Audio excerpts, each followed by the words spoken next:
Análise de Professor Marston e as Mulheres Maravilha. Ai, primeiro, vamos por partes, tá? Primeiro, quero me desculpar de te convidar a assistir esse filme. Você sabe que eu pensei muito, falei, ai, será? Porque eu acho desagradável, né? Qualquer pessoa um pouquinho mais madura, assim, olha e fala, what for, né? Pra quê?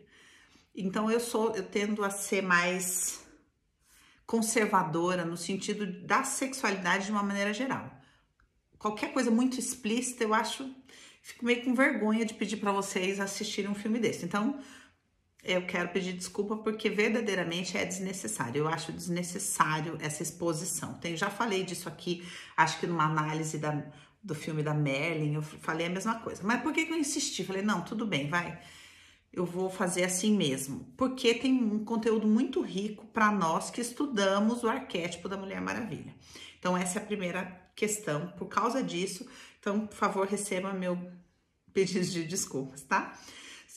Segundo é falar dessas 3 camadas que compõem a gênese do arquétipo. Então, existe uma primeira, tá? Que é a Athena, que eu falo muito na jornada da heroína, no filme, no curso A Tecelã, e que ele menciona no filme, né, como tendo sido a inspiração dele, foi da onde começou.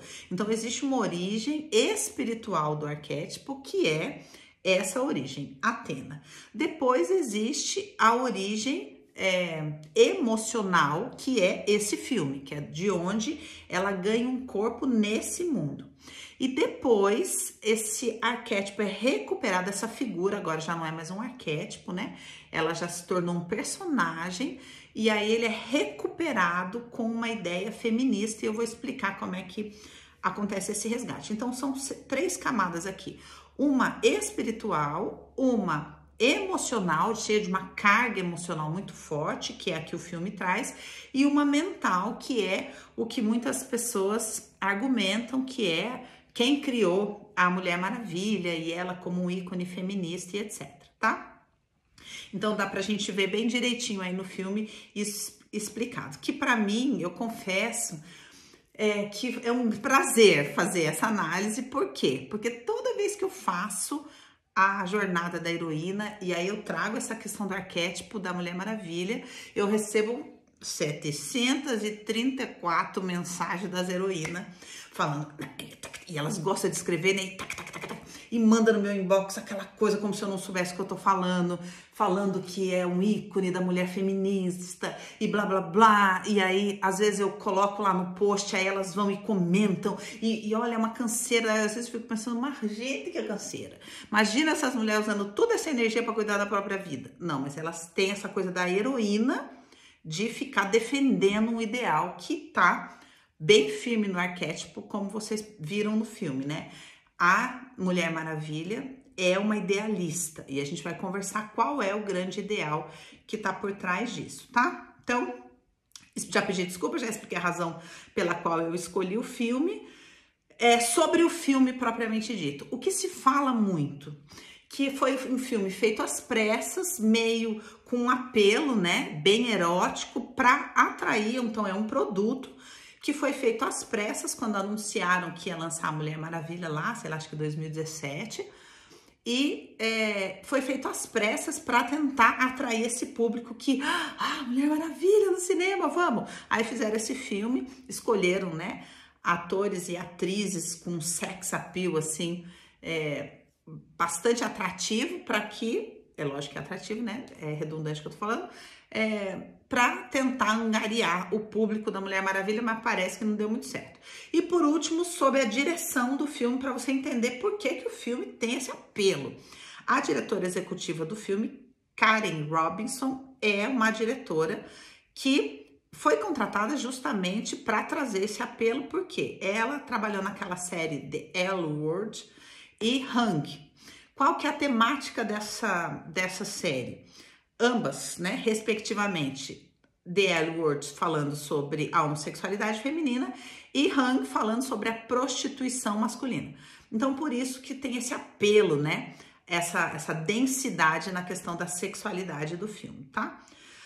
Para nós interessa o quê? Entender os Paranauê, não é mesmo? Para isso que a gente faz análise, para entender os Paranauê, o que tá ali. E esse filme é sensacional para a gente ver mesmo o que tá ali na gênese desse arquétipo, tá? Então, é um triângulo, só que quem é a pessoa principal do triângulo? A Elizabeth, a mulher dominadora, a mulher fálica, a mulher que está identificada com o masculino, uma cientista maravilhosa, brilhante, o marido é apaixonado pela mente brilhante dela, questionadora, ela desafia, ela acha Freud um idiota, como toda feminista, né?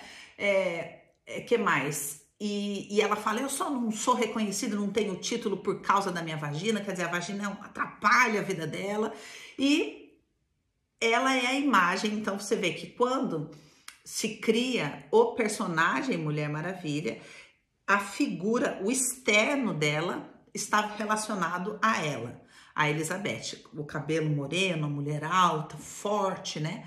Porque é o externo. E ela é a figura central. Então, a Olive, que é a donzela, né, do filme, a submissa, a loirinha angelical, ela se relaciona com Elizabeth e o Marston com Elizabeth. E aí os dois ficam ali, né, submissos a essa rainha para ver se de vez em quando eles podem ter um pouquinho, um momentinho deles. Mas todos os diálogos são feitos nesse triângulo, tá? Então, a gente que estuda aqui bastante esse modelo triangular de relacionamento entende bem o que ele reproduz, né? E quem é essa figura de poder? A mãe. Então, nós temos 3 pessoas no filme presas à sua relação com a mãe: Marston, Olive e Elizabeth. Vamos a Olive, que é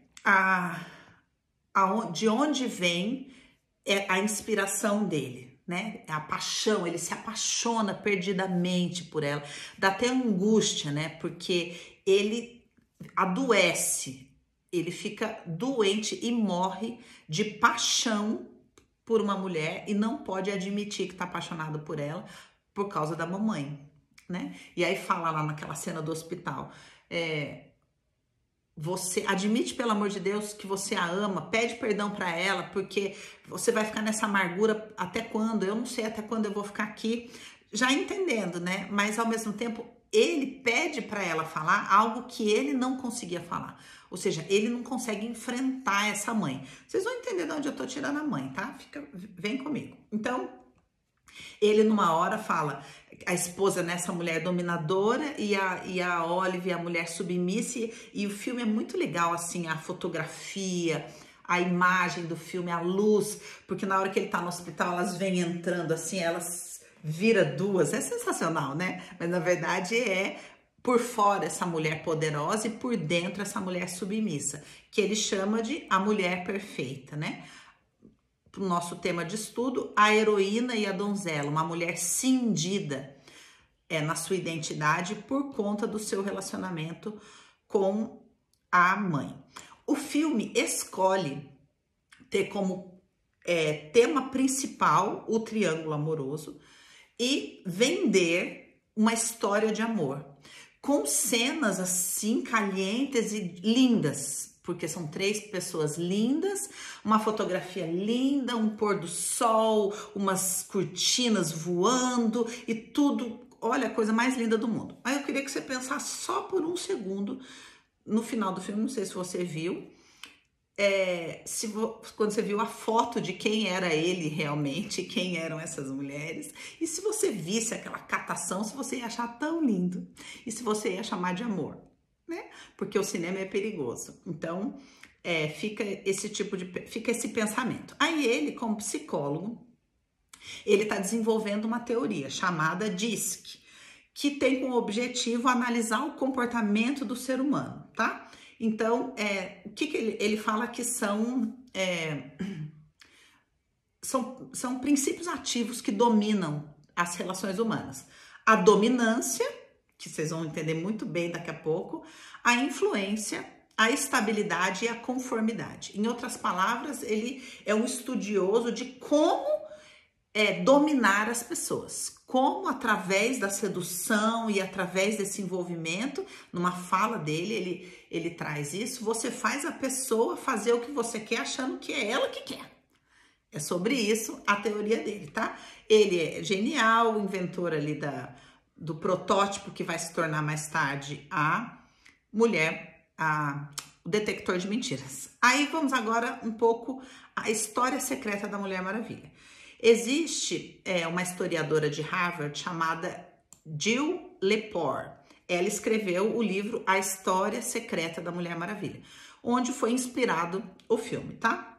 Nela, ela diz que o psicólogo era um homem intrigado pelo feminismo e que tinha fascínio com personagens do movimento feminista da época, como Margaret Sanger, que no filme aparece como a tia da Olive, mas ela era, na verdade, neta. Olive era neta da feminista. Então, vamos lembrar aqui o que a gente estuda, né? A mãe, a avó, né? E a filha tentando ser para a mãe o que a avó não foi, tá? Então, quem é a rainha mor do feminismo? A avó, Margaret Sanger. A neta vem, então, no seu oposto, a submissa mor, tá? A Olive, né, tinha esse hábito de usar os braceletes que a gente vê ali. A gente vai vendo como é que ele vai montando os adereços da personagem, né, de acordo com o universo que eles vão vivendo ali. Agora, o que é importante aqui para nós? Ela conta alguns detalhes. Por exemplo, Lepore, que é a Jill Lepore, ela conta que além dessa relação, porque no filme eles vendem muito essa relação de que era um triângulo amoroso, eles se amavam, gente, e a sociedade não estava pronta para eles. É isso que o filme vende. O livro de onde o filme foi inspirado conta que não é bem assim, que na verdade existia uma quarta pessoa nessa relação. E quem era essa terceira protagonista, né? Então era ele e 3 mulheres. E essa terceira chamava Marjorie Huntley. E ela também participava dessa complexa relação, segundo o livro, tá? O que eles faziam, na verdade? E o que era um fator importante ali? Porque a relação, na verdade, presta atenção, estava baseada, isso está escrito no livro, tá? Estava baseada em um culto sexual que dava supremacia à mulher, tá? Então, na verdade, esse quarteto vivia esse culto à mulher, tá? Então, lembra aqui da questão, o arquétipo tem uma base espiritual. Eles ali, a reunião não era só uma brincadeirinha, como eles gostam de mostrar no filme, né? Era um culto sexual, tá? Que dava supremacia à mulher. E Marjorie, ela, de acordo com o livro, era a responsável por escrever e pintar algum dos quadrinhos da Mulher Maravilha. Então, existe essa terceira mulher na composição do personagem, tá? O livro também conta uma outra questão que dá pra gente entender também a questão da Olive, da onde que eu tô tirando essa coisa da mãe. Os 2 filhos que ela teve na relação com ele foram adotados pelo psicólogo e pela Elizabeth. Então, veja, a Olive é filha de uma feminista, neta de uma super feminista, e a mãe, para obedecer à mãe, né, de acordo com os ideais da mãe, fala, não tenho tempo para ser mãe, porque eu tenho uma coisa mais importante para fazer, que é o movimento feminista. E vai lá e dá a filha para ser criada pelas freiras. A Olive, quando tem seus filhos, faz o quê? Dá os filhos. Então, o que isso indica para nós? O quanto ela, na verdade, está presa nessa relação com a mãe. Ela não enxerga nenhuma outra pessoa além da própria mãe, tá? Tanto o Marston quanto a Elizabeth também. Por quê? Vocês vão entender, né? Mas nesse culto a essa figura da mulher, quem emocionalmente eles estão adorando? Aonde eles estão presos? Daqui a pouco a gente vai trazer essa base bem fundamentada para você entender. Que mais aqui que eu anotei? Deixa eu ver. Ah, tá. Os laços da personagem, o filme tem bem esse momento quando ele descobre, né, uma loja de fetiches, aí ele começa a ver a bota, ele tá começando a montar o personagem, e aí de repente o cara chama ele para uma sessão, né, e aí ele chega na corda. E aí eles colocam meio que no filme que eles inspiraram, né, a corda, o laço da verdade de Diana, né, tá inspirado nesse momento. Mas a verdade é que o laço representava a prática do casal, da família, na verdade, está escrito no livro. A prática da família, chamada bondage, é um nome francês, que faz uso, é uma prática sexual que faz uso das cordas, tá? Então, isso não era uma brincadeirinha, assim, um adereço, não. Era uma coisa, assim, muito importante na prática da família, tá? Tudo isso é do livro, viu, gente? Por que é importante isso? Porque essa é uma história real e é aqui que nasce a personagem Mulher Maravilha. O arquétipo é Atena. A personagem Mulher Maravilha nasceu aqui.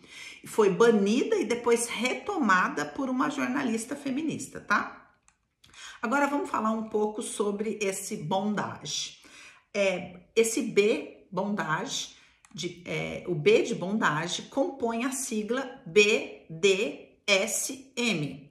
O que essa sigla quer dizer? A sigla BDSM é utilizada para sintetizar uma variedade de práticas sexuais, cujo princípio geral se apoia na ideia de dominação, que é a tese lá de cima, tá? Essa sigla é utilizada hoje, se você digitar isso na internet, você vai encontrar inúmeras comunidades, tá? É uma sigla também utilizada para que eles possam se encontrar mutuamente, porque é preciso que haja um acordo para que todo mundo possa praticar isso. Então, veja, as relações, elas não são, presta atenção no que eu vou falar, elas não são determinadas pelo amor. Oi, eu te amo, tudo bem? Nossa, como você é legal, vamos se conhecer. Não é assim. O negócio é primeiro a prática. E aí, na prática, a gente vê quem se encaixa e vai formando as tribos ali, tá? Esse B se refere à bondade, prática associada à imobilização, geralmente com cordas ou algemas, que a Mulher Maravilha usa, né? A qual se liga a letra D, presta atenção, que representa disciplina sexual, exercida por meio de punições ou castigos. Essas mesmas letras formam par com S, representando a dupla dominação e submissão, exercida através de fantasias e jogos de representação de humilhação e violação. Violação, abuso, tá? S e M representam o sadismo e o masoquismo, ou mesmo sadomasoquismo, e diz respeito às pessoas que fazem utilização da dor como forma de estimulação erótica. BDSM, portanto, aciona uma série de ações voltadas a essa prática sexual, tá? Então, o filme, na verdade, fala sobre isso, e o objetivo de Marston era, através dessa revista, implementar na vida das crianças essa prática. E por quê? Da onde nasce essa prática? Agora vamos fazer uma análise psicanalítica disso. A partir de Freud, que foi o precursor para estudar os fetiches, tá? Então, Freud começa a estudar os fetiches dentro da vida dos neuróticos, que seriam pessoas, segundo o olhar dele na época, normais, mas que na hora do prazer sexual tinham seus fetiches, gostavam de uma brincadeirinha ou outra. O filme tenta dar um tom que é mais ou menos isso, gente, eles simplesmente se amam, a sociedade não tá pronta para o amor deles e na hora da intimidade eles gostam de algumas coisinhas, tá? Mas não é essa a verdade. A verdade é o quê? Essas pessoas, quando Freud começa a estudar os neuróticos com fetiches, ele começa a descobrir que não, espera, não tem só isso. Tem pessoas que no seu desenvolvimento psicossexual, a energia da libido fica fixada em determinadas partes. Então, essas pessoas não conseguem ter prazer a não ser através dessas práticas. Então, a gente está falando do quê? De 3, 4 anos de idade. Olive foi abandonada aos 3, tá? Então, ela ficou uma fixação. Então, aquela mulher sensual, na verdade, é uma psique de 3 anos de idade, dizendo para a mãe, eu faço qualquer coisa que você quiser para ficar com você, para você não me abandonar. Então, ela se dispõe ali a ser a dona da casa, a que limpa, a que cozinha, a que cuida dos filhos. Aqui, na verdade, uma hora ela fala, tá bom, eu quero um fogão novo e eu também quero ter algum dia para mim, porque ela era a empregada. Então, ela era a empregada da casa, esse era o amor que ela vivia. Era a empregada da casa e ela era a escrava sexual do casal, entende? E ela é a inspiração profunda da Mulher Maravilha no coração do Marston, né? É, na verdade, transformar a esposa dele, que representa a mãe castradora, por isso ele cria essa teoria, naquela mulher escrava sexual. Agora vamos mais um pouquinho. Dentro desse contexto, então, essa fixação sexual, ela ganha, né, uma roupagem social, então a pessoa vai ter o desenvolvimento dela, mas ela precisa ser castrada, ou seja, todos nós, homens, mulheres, crianças, nascemos com o desejo do quê? Da mãe. A mãe é meu desejo. Tudo que eu quero é ser tudo para minha mãe. E a sexualidade se forma dentro desse lugar. Só que chega uma hora, existe o que Freud chama de castração, é a intervenção do pai. É a hora que o pai fala, não, ó, seguinte, a mãe é minha, vocês cresçam e vão encontrar as pessoas de vocês. Só que na falta dessa figura, dessa firmeza, né, desse interditor, dessa interdição, porque a questão não é só a figura paterna, né, mas todo o seu papel, na falta dessa interdição, essa pessoa não recebe essa castração, então ela não se adapta à realidade, ela não se adapta ao outro, ela quer exercer a vontade dela sobre o outro. Então, por essa perspectiva, fazendo uma análise psicanalítica, eu estou encerrando, temos então, nessa prática BDSM, uma recusa da castração, manifesta no fetichismo e na sua influência agora você vai falar, para! E na sua influência na formação da identidade de sujeitos, de pessoas, que usam de suas práticas sexuais para se identificarem e assimilarem a uma cultura, que é essa cultura BDSM. Aplicando essa realidade ao seu dia a dia, que era o que a Mulher Maravilha fazia. Ela saía amarrando todo mundo, amarrando todas as mulheres, né? Na revistinha antigamente. E identificando-se com um personagem criado. Aqui chegamos no ponto que eu quero falar. Quando você vai estudar essa tribo BDSM, a pessoa, eu, por exemplo, você vamos supor que eu fosse uma praticante. Eu ia lá me apresentar como Daniela Flieger? Claro que não. Eu tenho um alter ego, eu tenho um personagem, a Madame, sei lá, o quê? E aí, vou botar um nome, Madame Colar. Aí, ótimo.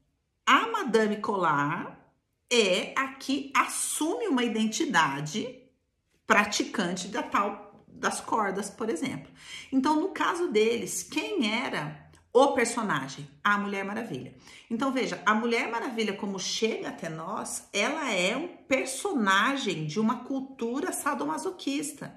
Ela não é um arquétipo, ela é um personagem. Então, qual que é o grande problema? E era isso que movia o Marston. Por quê? Porque ele era essa pessoa presa nesse desejo pela mãe, consumido por esse desejo pela mãe, não foi interditado, né, pela castração e por conta disso queria implementar. Então, quando você estuda essa cultura, quando você vai buscar teses, né, na psicologia, você vai encontrar temas como o discurso dos perversos. Isso aqui é uma tese de mestrado. Praticantes de BDSM em busca de legitimação. É o objetivo desse filme. A busca de legitimar uma prática. Tornando essa prática o quê? Então, a pessoa não castrada, ela não só quer poder fazer, mas ela quer que as pessoas vejam ela fazendo, ela quer que as pessoas aceitem, ela quer que as pessoas validem, porque ela não é castrada, não respeita o limite do outro. E ela quer impor aos mais frágeis. Por isso o foco dele era as crianças, dizendo que as crianças tinham que saber o que era o amor, que na concepção dele era o amor. Essas práticas são muito perigosas, tendo inclusive casos assim difíceis de morte e tudo mais. Claro que isso tudo é muito abafado. Por quê? Porque como psiquicamente essas pessoas não são castradas, elas não aceitam a castração, esse desejo consome a alma delas de uma maneira que isso vai se tornando cada vez pior, cada vez mais sufocante, cada vez mais dolorido, cada vez mais arriscado. Muito diferente do que seria o amor que vem trazendo a pessoa para, enfim, né? Tudo que vocês já sabem. Então, para encerrar, eu quero falar com você, mulher que se identifica com a Mulher Maravilha e acha linda a Mulher Maravilha e defende a Mulher Maravilha e quer ser a Mulher Maravilha e não entende porque é tratada como objeto sexual nas suas relações.